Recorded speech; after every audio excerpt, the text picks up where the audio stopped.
మనం చాలా సినిమాలు చూస్తాం. హీరో వస్తాడు, పెళ్లి పనుల్లో అంతా చాలా సాయం చేసేస్తాడు, అన్నీ చేస్తాడు. లాస్ట్కి హీరోయిన్ని వాడు పట్టుకెళ్ళిపోతాడు. అప్పుడు మనం అందరం కూడా అబ్బా హీరోయిన్ డెసిషన్ తీసుకుంది, ప్రేమ కోసం నిలబడిందని నిజంగా చప్పట్లు కొట్టేస్తాం. తెగ బాగుంది, చాలా బాగుంది, ఇవి బాగున్నాయని. కానీ నిజంగా అదే మన ఇంట్లో చేస్తే ఒక అమ్మాయి కానీ, లేదా మన అబ్బాయి పెళ్లిపేటల మీద కూర్చుండగా ఆ అమ్మాయి వెళ్ళిపోతే మనం ఎలా తీసుకుంటాం?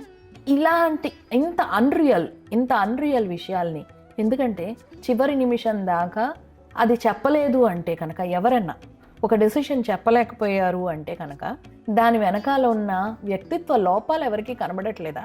దాన్ని ఎందుకు మనం గ్లోరిఫై చేస్తున్నాం అంటే దీని వెనకాల మనకున్న అంటే ఏదో ఒకటి మనం చెయ్యలేకపోతున్నది అవతల వాళ్ళు ఎవరో చేస్తున్నారు అనుకోవడమే తప్ప, దీనివల్ల కుటుంబాలు ఎంత నాశనం అవుతున్నాయి, లేదా కుటుంబాలు ఒకసారి మళ్ళీ ఇంకో కుటుంబంతో మాట్లాడలేని స్టేజ్కి వెళ్ళిపోతున్నాయని అర్థం చేసుకోవటం లేదు. ఇలాంటి అన్రియల్ దాన్ని ఎక్కువగా మైండ్లో పెట్టుకోకండి. దీనివల్ల నష్టపోయేది ఎప్పుడు కూడా మనమే. మన పేరెంట్స్కు మనం చెప్పలేని విషయాన్ని ప్రపంచానికి చెప్పి ఒప్పించగలమా?